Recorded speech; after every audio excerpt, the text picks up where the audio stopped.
I shared the Bible affirmation earlier, which states, I can do all things through Christ who gives me strength. But I was 2 years old when I found out that that verse, what I thought it meant, is not actually what it means.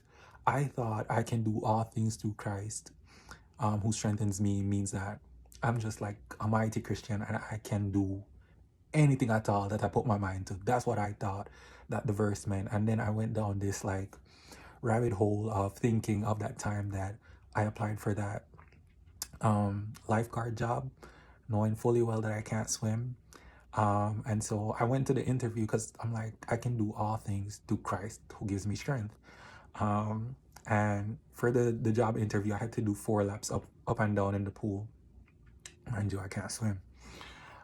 So I was like, can we do the talking part of the interview? And he's like, yeah, you got through with that part. Now it's just like, just jump in the pool.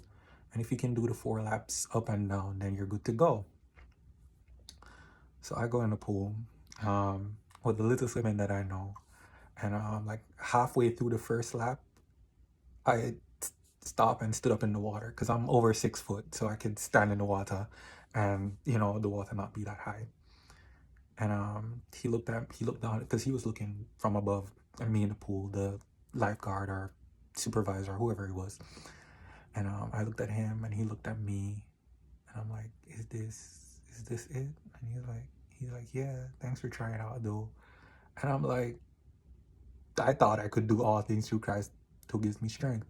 But as I was reading a Bible commentary just now, I learned that the verse means that you can be content in everything, no matter what you are going through. So the overall feel of the scriptures, like above and below the verse, was about Paul being content no matter what his circumstances were.